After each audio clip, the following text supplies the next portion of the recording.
Another day of joy and grace. The Bible says every morning God's grace is new to all of us because it's a new day, new challenges, but we will overcome. இன்றைக்கு ஒரு சந்தோஷமான ஒரு நாள், ஆண்டவருடைய கிருபையின் நாள். ஒவ்வொரு நாளும் ஆண்டவர் புது கிருபையை கொடுக்கிறார். புது கிருபை, புது புது புது புது புதிதான சவால்கள். பட் நாம எப்பொழுதுமே எல்லாவற்றையும் மேற்கொண்டு நம்ம வெற்றி உள்ளவர்களாக இருப்போம் என்பதில் எந்த சந்தேகமும் இல்லை. Today we are going to meditate on Hebrews chapter 7 verses 1 through 10. Hebrews chapter 7 verses 1 through 10. இன்றைக்கு நாம தியானிக்க போற வேத பகுதி எபிரேயர் 7வது அதிகாரம் 1 10 வரை உள்ள வசனங்கள். எபிரேயர் 7 1 10 வரை. The title is Melchizedek the kingly priest. இன்னைக்கு பார்க்க போற அந்த தலைப்பு என்ன அப்படின்னா, மெல்கிசதேக் ராஜரீக ஆசாரியர். மெல்கிசதேக் ராஜரீக ஆசாரியர், அதாவது ராஜா, அதே நேரத்தில் அவர் ஆசாரியராக இருக்கிறார். I will read the text in English first and then in Tamil. Hebrews chapter 7 verses 1 through 10. This Melchizedek was king of Salem and priest of God Most High. He met Abraham returning from the defeat of the kings and blessed him. And Abraham gave him a tenth of everything. First, his name means king of righteousness. Then also king of Salem means king of peace. Without father or mother, without genealogy, without beginning of days or end of life, like the Son of God, he remains a priest forever. Just think how great he was. Even the patriarch Abraham gave him a tenth of the plunder. Now the law requires the descendants of Levi who become priests to collect a tenth from the people, that is, the brothers, even though their brothers are descended from Abraham. This man, however, did not trace his descent from Levi. Yet he collected a tenth from Abraham and blessed him, who had the promises. And without doubt, the lesser person is blessed by the greater. In the one case, the tenth is collected by men who die, but in the other case, by him who is declared to be living. One might even say that Levi, who collects the tenth, paid the tenth through Abraham, because when Melchizedek met Abraham, Levi was still in the body of his ancestor. நான் தமிழில் வாசிக்கிறேன். எபிரேயர் 7வது அதிகாரம் 1 10 வரை. இந்த மெல்கிசதேக்கு சாலேமின் ராஜாவும் உன்னதமான தேவனுடைய ஆசாரியனுமாக இருந்தான். ராஜாக்களை முறியடித்து திரும்பி வந்த ஆபிரகாமுக்கு இவன் எதிர்கொண்டு போய் அவனை ஆசீர்வதித்தான். இவனுக்கு ஆபிரகாம் எல்லாவற்றிலும் தசம பாகம் கொடுத்தான். இவனுடைய முதல் பெயராகிய மெல்கிசதேக்கு என்பதற்கு நீதியின் ராஜா என்றும், பின்பு சாலேமின் ராஜா என்பதற்கு சமாதானத்தின் ராஜா என்றும் அர்த்தமாகும். இவன், அதாவது மெல்கிசதேக், தகப்பனும் தாயும் வம்ச வரலாறும் இல்லாதவன். இவன் வாழ்நாட்களின் துவக்கமும் முடிவும் இல்லாதவனாக தேவனுடைய குமாரனை போல என்றென்றைக்கும் ஆசாரியனாக நிலைத்திருக்கிறான். இவன் எவ்வளவு பெரியவனாக இருக்கிறான் பாருங்கள். கோத்திர தலைவனாகிய ஆபிரகாம் கூட கொள்ளையிடப்பட்ட பொருட்களில் இவனுக்கு தசமபாகம் கொடுத்தான். லேவியின் குமாரர்களில் ஆசாரியத்துவத்தை அடைகிறவர்களும் ஆபிரகாமின் வம்சத்திலிருந்து வந்த தங்களுடைய சகோதரர்களான மக்களிடம் நியாய பிரமாணத்தின்படி தசமபாகம் வாங்குகிறதற்கு கட்டளை பெற்றிருக்கிறார்கள். ஆனாலும் அவர்களுடைய வம்ச வரிசையில் வராதவனாகிய மெல்கிசதேக்கு ஆபிரகாமிடம் தசமபாகம் வாங்கி வாக்குத்தத்தங்களை பெற்றிருந்த அவனை ஆசீர்வதித்தார். சிறியவன் பெரியவனாலே ஆசீர்வதிக்கப்படுவான், அதில் சந்தேகமில்லை. அன்றியும் இங்கே தசமபாகம் வாங்குகிற மனிதர்கள் ஒரு நாளில் மரித்து போவார்கள். அங்கேயோ ஆபிரகாமிடம் தசமபாகத்தை பெற்றுக்கொண்டவன் உயிரோடு இருப்பவன் என்று சாட்சி பெற்றவன். அன்றியும் மெல்கிசதேக்கு ஆபிரகாமுக்கு எதிர்கொண்டு போன போது லேவியனானவன் தன் முற்புதாவாகிய ஆபிரகாமின் சரீரத்தில் இருந்ததினால் தசமபாகம் வாங்குகிற அவனும் ஆபிரகாமின் மூலமாக தசமபாகம் கொடுத்தான் என்று சொல்லலாம்.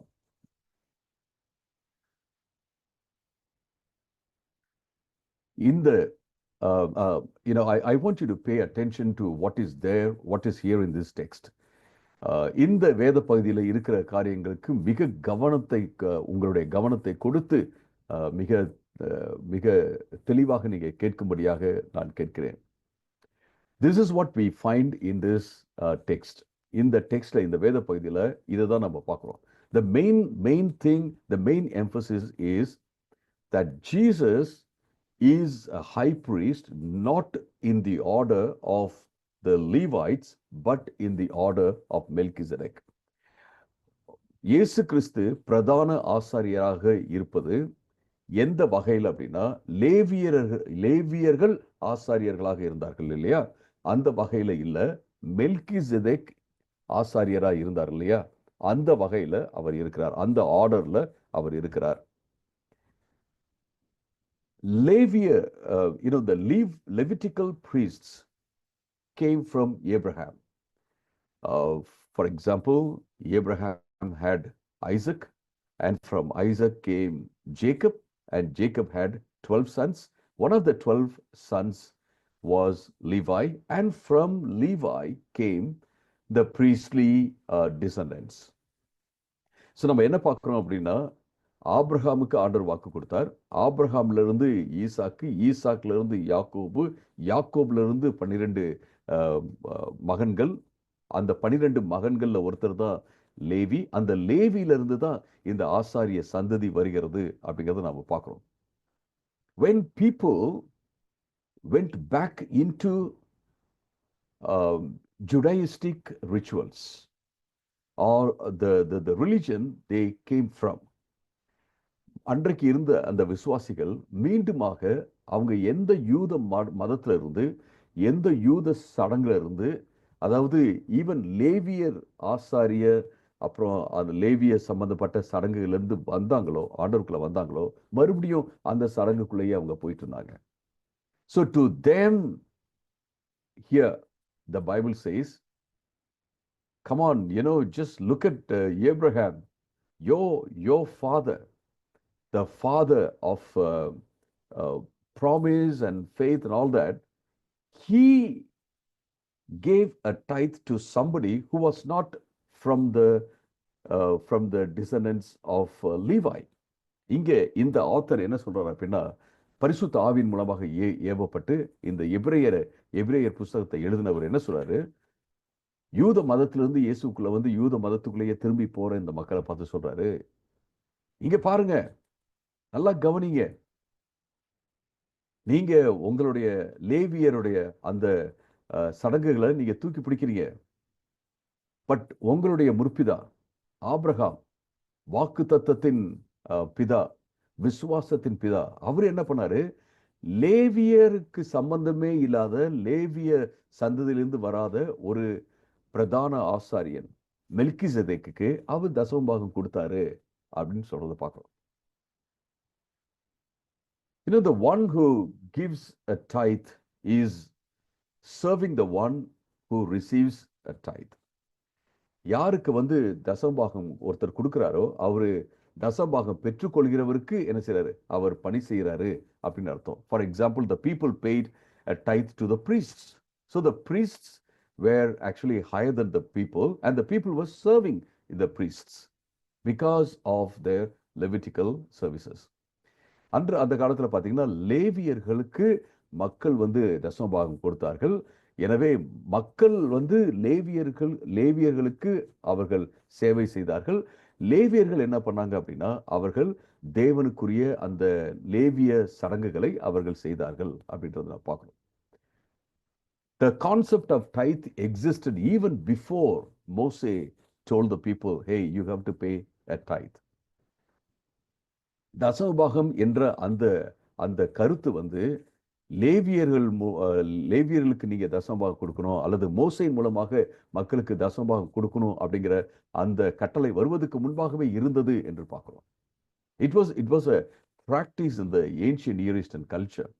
அன்றைக்கு இருந்த பண்டை கால கிழக்கத்திய கலாச்சாரத்தில் தசமபாகம் கொடுப்பது ஒரு ஒரு வழக்கமாக இருந்தது, அப்படிங்கிற ஒரு சட்டமாக கூட சில இடங்கள்ல இருந்தது. அது ஒரு வழக்கமாக இருந்ததுன்னு சொல்லி நான் பார்க்கிறோம்.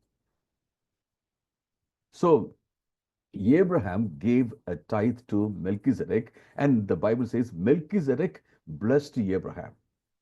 ஸோ ஆபிரகாம் வந்து மெல்கிசெதேக்குக்கு அவர் தசமபாகத்தை கொடுத்தார். மெல்கிசெதேக் ஆபிரகாமை ஆசீர்வதித்தார். And the argument here is, if somebody blessed somebody, the one who blessed must be greater than the one who is receiving the blessing. இங்கே நம்ம பார்க்குற வாதம் என்ன அப்படின்னா, யார் வந்து ஒருத்தரை ஆசீர்வதித்தாரோ அந்த ஆசீர்வதிக்கிறவர் வந்து ஆசீர்வாதம் பெற்றவரை காட்டிலும் பெரியவராக இருக்கிறார். In other words, Melchizedek is greater than Abraham. So இங்கே என்ன சொல்ல வர்றாருன்னா, மெல்கிசெதேக் வந்து ஆபிரகாமை காட்டிலும் பெரியவராக இருக்கிறார். ஸோ த ரீசன் இஸ், இங்கே பாயிண்ட் என்ன அப்படின்னு கேட்டிங்கன்னா, come on you people who are going back in to rituals of Jewish religion. அருமையானவர்களை, இங்கே அவர் என்ன சொல்றாரு, இங்கே அவர் மக்களை பார்த்து சொல்றாரு, யாருக்கு இதை எழுதுறாரோ அவங்கள பார்த்து சொல்றாரு, அருமையானவர்களே, நீங்க எல்லாம் என்ன செய்றீங்க, நீங்க ஆண்டவருக்குள்ள வந்துட்டு மறுபடியுமாக இந்த யூத சடங்குக்குள்ளேயே போறீங்க. நீங்க எல்லாம் ஆபிரகாமுடைய பிள்ளைகள் தானே. ஆனா ஆபிரகாமே என்ன செஞ்சாருன்னா, ஒரு நாள் மெல்கிசெதேக் அப்படிங்கிறவருக்கு தசமபாகம் கொடுத்தாரு. அந்த மெல்கிசெதேக் அப்படிங்கிறவரு ஆபிரகாம் ஆசீர்வதிச்சாரு. அப்படின்னா என்ன அர்த்தம்னா, ஆபிரகாமை காட்டிலும் ஒருத்தர் இருந்தாரு, அவர் வந்து மெல்கிசெதேக். அவர் வந்து லேவியருடைய சந்ததியில வரவே இல்லை, ஆரோனுடைய சந்ததியில வரவே இல்லை. இருந்தாலும் அவரை வந்து உங்க முற்பிதான் மதித்தார் அப்படின்னு சொல்லி நம்ம பார்க்கிறோம். Then you know what the author, what the Bible concludes here is, just as Melchizedek was not from the Levitical lineage, but he was greater than Abraham. Now Jesus is not from Levitical lineage, but he is greater than Abraham. He is greater than Levitical system. He is greater than everyone. That's what the Bible says here. எப்படி வந்து மெல்கிசெதேக் லேவியருடைய சந்ததியிலேயே வரல, அவருக்கு அம்மா அப்பா யாரும் கிடையாது. I'll come to that later. லேவியருடைய லீனியேஜ்ல வரவே, சந்ததியில வரவே இல்லை. ஆனா ஆபிரகாமை காட்டிலும் அவர் பெரியவரா இருந்தாரு. ஆபிரகாம் உங்களுடைய முற்பிதா என்ன பண்ணார் அப்படின்னா, அவர் வந்து அவருக்கு தசமபாகத்தை கொடுத்தாருன்னு சொல்லி பார்க்கிறோம். எனவே இயேசுவும் லேவியருடைய சந்ததியில வரவே இல்லை. ஆனா அவர் பிரதான ஆசாரியராக இருக்கிறார்.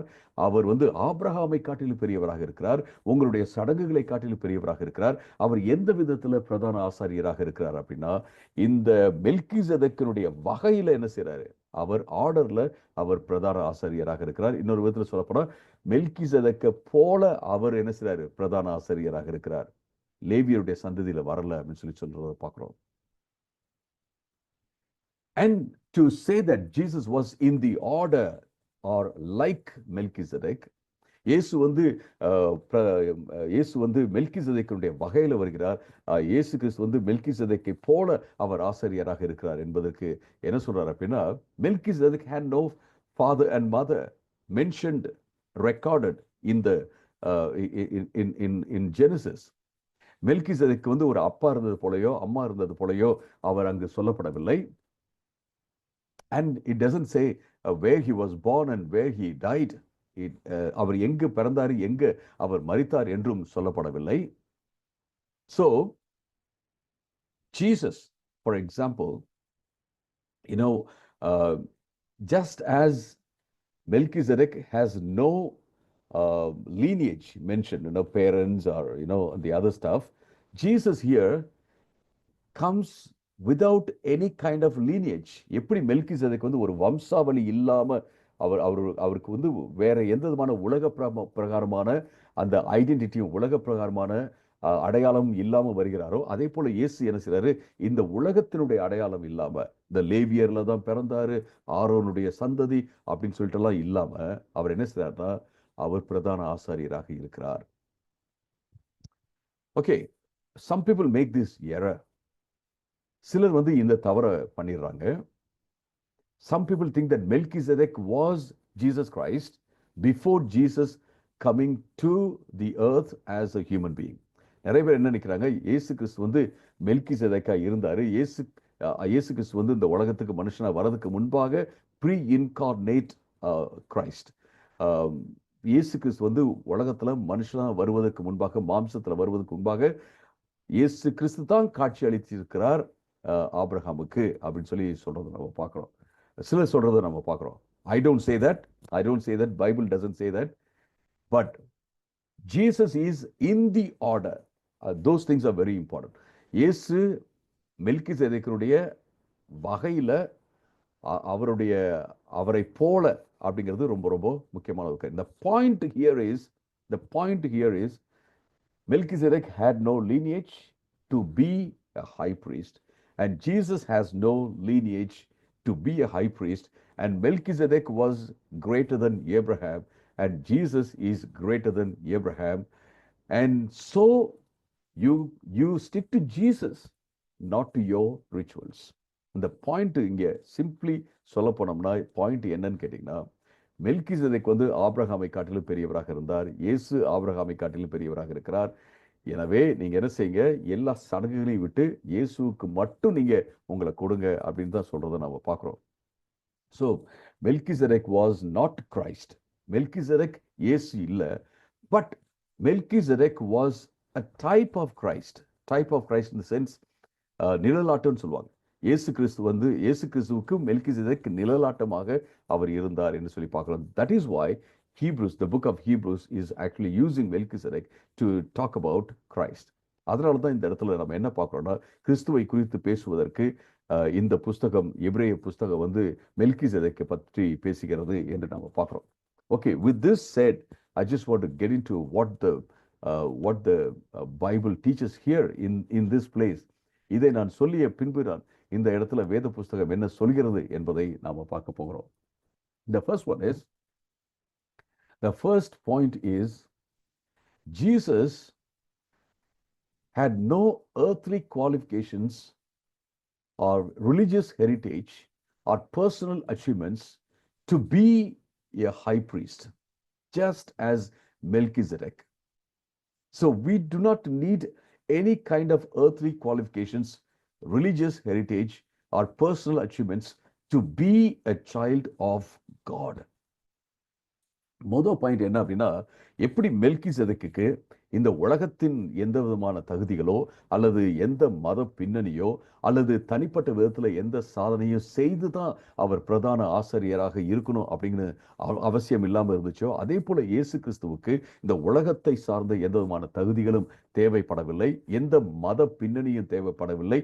அவர் ஏதோ தனிப்பட்ட விதத்தில் ஏதோ ஒன்றை சாதித்து தான் அவர் வந்து நமக்கு பிரதான ஆசிரியராக இருக்கணும் என்ற அவசியம்லாம் இல்லை. இந்த மனிதர்கள் கொடுக்கின்ற தகுதிகள் எதுவும் அவருக்கு தேவைப்படவில்லை என்று நம்ம பார்க்கிறோம்.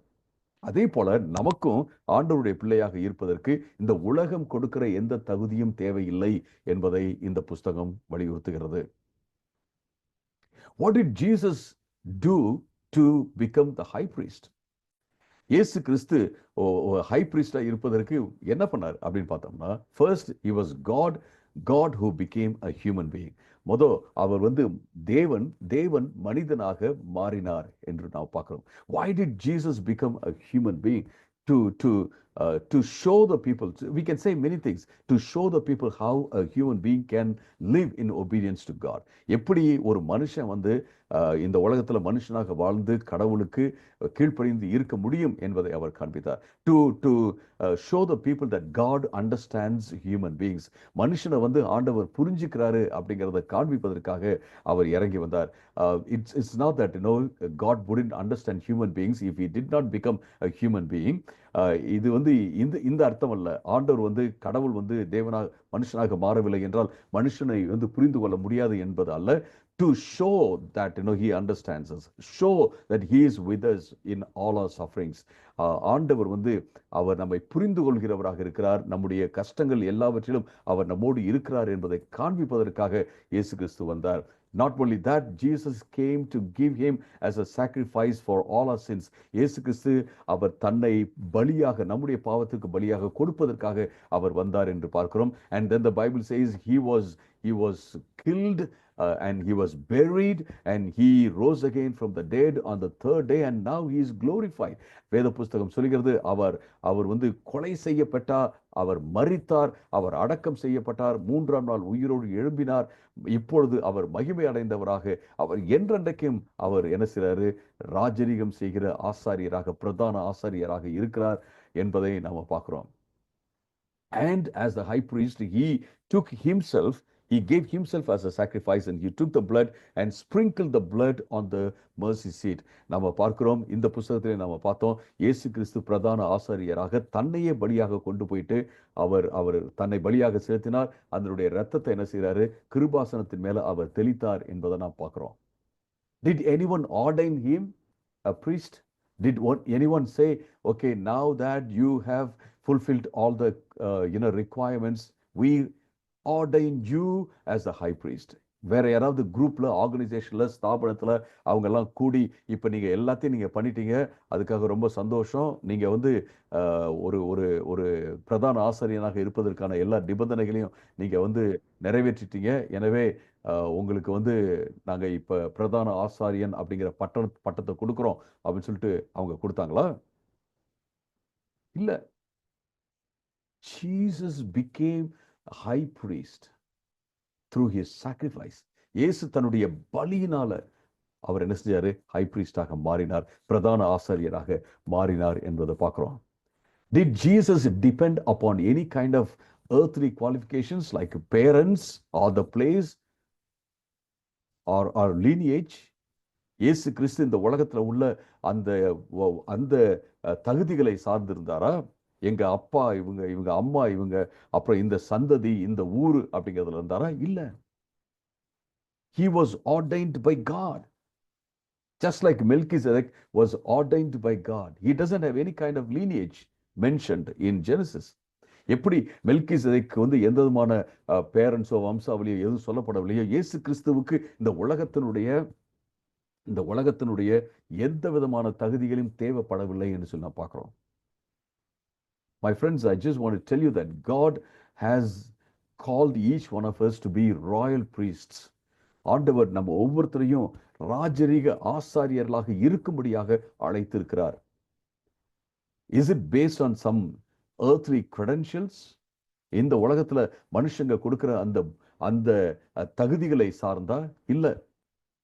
It's not even dependent upon which church you belong to. நீங்க எந்த சபைக்கு நீங்க வந்து சொந்தமா இருக்கீங்க, எந்த சபையில இருக்கீங்க அப்படிங்கிறது கூட ஆண்டவர் பார்க்கிறது கிடையாது.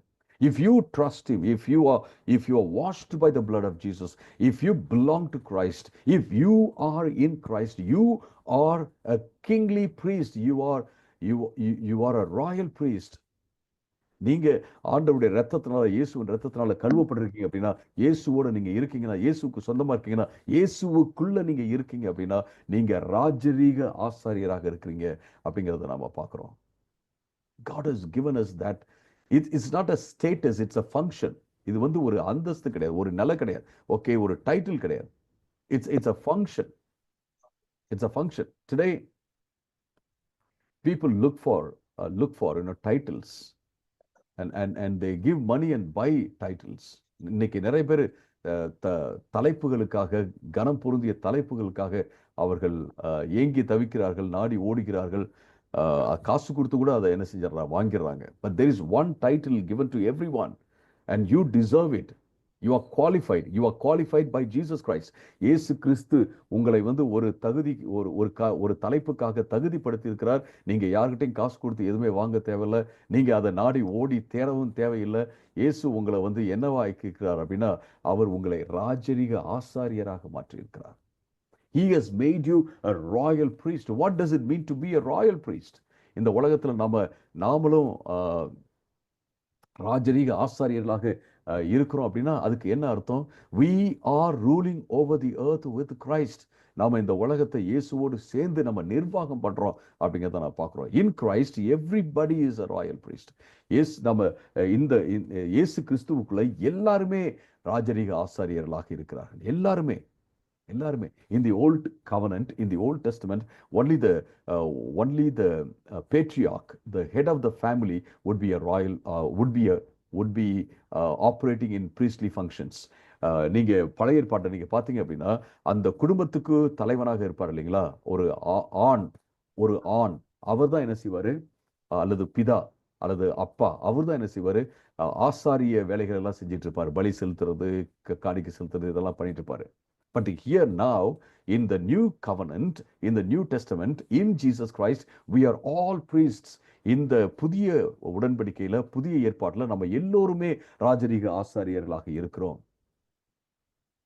The Bible doesn't say that only husband is the pastor of the family. Husband is the priest of the family. வேத புஸ்தகம் வந்து புருஷன் ஒரு வீட்டில் இருக்கிறார் அப்படின்னா புருஷன் தான் ஒரு வீட்டுக்கு வந்து பிரீஸ்ட் அப்படிலாம் சொல்லவே, ஆசாரியன்னு சொல்லவே இல்லை. புருஷன் தான் ஒரு வீட்டுக்கு வந்து பாஸ்டர் அப்படிலாம் சொல்லவே இல்லை. Everybody is a pastor, everybody is a Royal priest. அந்த வீட்டில் இருக்கிற ஒவ்வொருத்தவங்களும் ராஜரீக ஆசாரியர்களாக இருக்கிறாங்க. அப்பா அம்மா பிள்ளைங்க எல்லோருமே. I have heard some people saying to men, ஆண்களை பார்த்து சிலர் சொல்றதை நான் பார்த்துருக்கிறேன். Brothers, you are the priest of the family. You are the pastor for your family. சில ஆண்கள்கிட்ட சிலர்லாம் சொல்றதை நான் கேட்டிருக்கிறேன். சகோதரர்களே, நீங்க தான் உங்க வீட்டுக்கு ஆசாரியன், நீங்க தான் உங்க வீட்டுக்கு பாஸ்டர், சரியா அப்படின்னு சொல்றதெல்லாம் நான் கேட்டிருக்கிறேன்.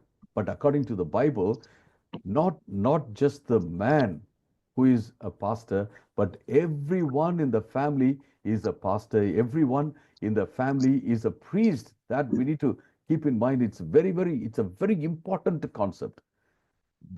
சர்ச் வீட்டில் உள்ள ஒவ்வொருத்தரும் என்ன அப்படின்னு கேட்டிங்கன்னா அந்த வீட்டில் ராஜரீக ஆசாரியராக இருக்கிறாருன்னு சொல்லி நான் பார்க்குறோம். ஒவ்வொருத்தரும், புருஷன், மனைவி, பிள்ளைகள் எல்லோருமே.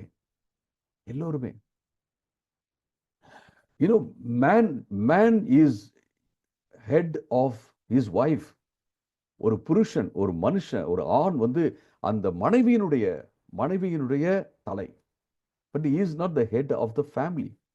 Please don't misunderstand me. Okay, culturally speaking, we think that man is the head of the family. நம்ம கலாச்சாரத்தின்படி பேசணும் அப்படின்னோம்னா ஆண் தான் எனது ஒரு குடும்பத்துக்கு தலைவன் அப்படின்னு சொல்லிட்டு நாம வச்சிருக்கிறோம். ஓகே, அதுல எதுவும் தப்பு இல்லை.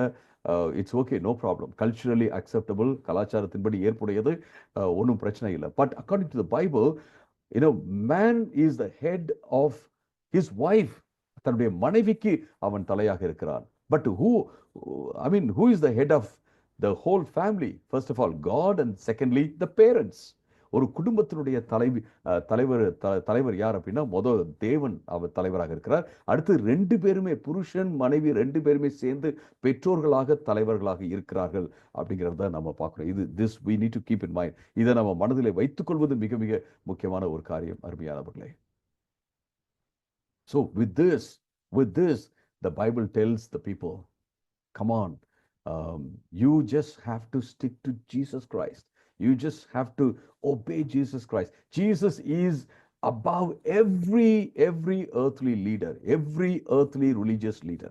இயேசு கிறிஸ்து இந்த உலகத்தில் உள்ள எல்லா விதமான மத தலைவர்களை காட்டிலும் பெரியவராக இருக்கிறார் அப்படின்னு சொல்றதை நாம் பார்க்கிறோம். So just stick to Jesus. இந்த உலகத்தில் உள்ள எல்லா மத தலைவர்கள், இந்த உலகத்தில் உள்ள எல்லா இவாஞ்சலிஸ்ட், அப்பாசல், பாஸ்டர், என்னென்னலாம் இருக்காங்களோ, right reverend, most right reverend, arch bishop, எல்லாத்த காட்டிலும் பெரியவர் இயேசு கிறிஸ்து. போப்பை காட்டிலும் பெரியவர் இயேசு கிறிஸ்து. அல்லது ஒரு சில ஆர்கனைசேஷன்ஸ்ல they have people who are called superintendents, and Jesus is above all the superintendents. இயேசு கிறிஸ்து சூப்பரிண்டெண்டன்ஸ் என்று சொல்லப்படுகிற அந்த பதவி உள்ள அவர்களை காட்டிலும் பெரியவராக இருக்கிறார், எல்லார காட்டிலும் பெரியவராக இருக்கிறார். we are in a time when people or religious leaders are put on a pedestal. நாம எந்த மாதிரியான காலத்துல இருக்கிறோம் அப்படின்னா, மத தலைவர்கள், கிறிஸ்தவத்திலும் கூட மத தலைவர்கள் ஒரு ஒரு பெடஸ்டல் அப்படின்னா ஒரு மேடை மேலே அவர்கள் அமர்த்தப்படுகிறார்கள். அவர்கள் இன்ஃபேக்ட் வந்து வணங்கப்படுகிறார்கள் கூட நான் சொல்லுவேன். வணங்கப்படுகிறார்கள். அவர் ஒரு கடவுளுக்கு அடுத்ததாக வணங்கப்படுகிறார்கள். We don't need to, we have to respect everyone. We need to respect the pastors. We need to respect evangelists. I'm not saying we should not respect, but don't keep them on a pedestal. நீங்களும் நானும் நம்ம இவாஞ்சலிஸ்ட் மற்றவங்களெல்லாம் நம்ம சுவிசேஷர்கள், போதகர்கள், இவர்களுக்கு நம்ம மரியாதை கொடுக்க வேண்டும். அவர்களை வந்து கடவுள் ஸ்தானத்தில் ஏதோ ஒரு மேடையில் தூக்கி ஒரு சிலையை வைக்கிற மாதிரி நம்ம வைக்க தேவையில்லை. அருமையானவர்களே, Jesus is above everyone. Isn't it a great message today? இது வந்து ஒரு பெரிய மெசேஜ் இல்லைங்களா? Not because I am preaching, but because Jesus is great. நான் பிரசங்கப்படுறதுனால கிடையாது. இந்த மெசேஜ் வந்து ஒரு பெரிய மெசேஜ். ஏன்னு கேட்டீங்கன்னா, இயேசு எல்லாரை காட்டிலும் பெரியவராக இருக்கிறார். இயேசு எல்லாரை காட்டிலும் பெரியவராக இருக்கிறார். I'm going to pray that we will keep this in mind. Jesus is above. If Jesus says no, it's no. If Jesus says yes, it's yes. இயேசு இல்லைன்னு சொன்னார்னா இல்லதான். இயேசு வந்து இருக்கிறதுன்னு சொன்னார்னா இருக்கிறது தான். Nothing beyond Jesus, nothing above Jesus. இயேசுவை தாண்டி எதுவும் கிடையாது, இயேசுவுக்கு மேல எதுவும் கிடையாது. That's the kind of life we need to have in our lives. I have seen some people, my friends, in the city itself, they say, Jesus is everything, Jesus is everything, Jesus is my father. I just go to Jesus for everything. Even for what kind of breakfast they have to have, they just ask Jesus. But I tell you, their life is not at all Christ-like. நான் இந்த பட்டணத்திலே நான் பார்த்துருக்கிறேன். ஒரு சிலர்லாம் என்கிட்ட சொல்றத, இயேசு தாங்க எனக்கு எல்லாம், ஏசப்பா தாங்க எனக்கு, இயேசு தாங்க எல்லாம். நான் என்ன சாப்பிட்றதுன்றது கூட நான் என்ன செய்வேன், இயேசுகிட்ட நான் கேட்டுட்டு தான் செய்வேன். அவர் கூட எப்பயுமே இருக்கிறாரு, அவர் பேசிக்கிட்டே இருக்கிறாரு அப்படின்னு சொல்லுவாங்க. ஆனால் செய்கிறதெல்லாம் மோசமான காரியம். நான் யோசிப்பேன், இவங்க என்ன அட்லீஸ்ட் ஒரு 50% கிறிஸ்துவை போல இருந்தாங்கன்னா பரவாயில்ல அப்படின்னு நான் யோசிச்சிருக்கிறேன். That's not how we should be. We should strive to be Christ-like. நம்ம இயேசுவை போல இருக்கிறவர்களாக ஒவ்வொரு நாளும். If you are like Christ, I want to tell you, God will surely lift you up. இயேசுவை போல நீங்க இருக்க ஆண்டவர் நிச்சயமாக உங்களை உயர்த்துவார் என்பதில் எந்த சந்தேகமும் இல்லை.